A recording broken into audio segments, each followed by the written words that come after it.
Hey, it's Mike Monday here.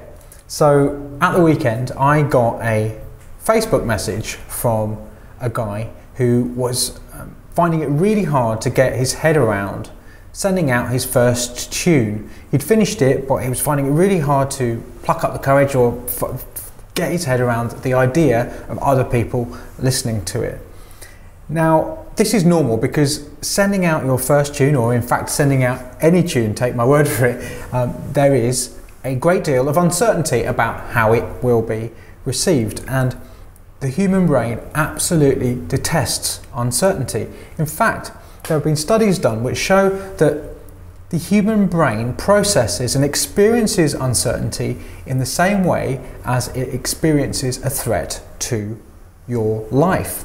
So there's even a cognitive bias, a strange foible of the brain called the Ambiguity Effect, which as a result of this, where people, and I'm sure you've done it, I'm sure I've done it, where people will actually avoid options where missing information means that the outcome is unknown, even if the possible outcome is really great. This is completely normal. So what do you do about it? Well, there's three things you can do very quickly and quite easily. The first one is make the outcome more certain. So ask yourself this question and write down with pen and paper the answer. The question is, what's the worst that can happen? Work out what the very worst thing is that can happen. Then write down the answer to what will I do if it does. Then write down also the answer to this question, what's the best that could happen and what will I do then? So answer those four questions. What you're doing there is you're making the outcome, any outcome, more certain, because what is going to happen is almost definitely going to be between the best and the worst, isn't it? So that's the first thing to do. The second thing to do is to make the alternative, the not doing anything, more painful, because what you're probably assuming now is that if you don't do anything, you're going to remain exactly as you are. But if you don't do it, something is going to happen, isn't it? You're going to get stuck, you might get down, you might go and watch some more tutorials, because there's nothing like tutorials for making you feel more certain, is there?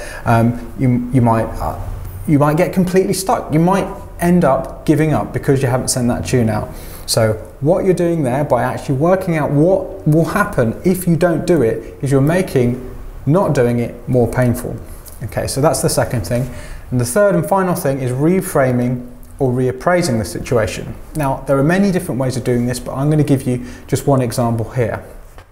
So this piece of music that you're stressing about sending out or finishing is really important to you. That's totally understandable, but no matter how harsh this sounds, this is true. Nobody cares about that piece of music anywhere near as much as you do. Even your girlfriend doesn't care about it as much. Even your mum doesn't care about it as much as you do. To them, it's just another piece of music, albeit written by someone they love. It's not the all-encompassing expression of your self-worth that it probably is to you. So that's the third thing, is do a reframe. Look at the situation differently. So if you do these three things, if you make the outcome of doing it more certain, make the outcome of not doing it more painful, and reframe the whole situation, you will find that your perception about sending this tune out shifts considerably, and you'll probably even do it.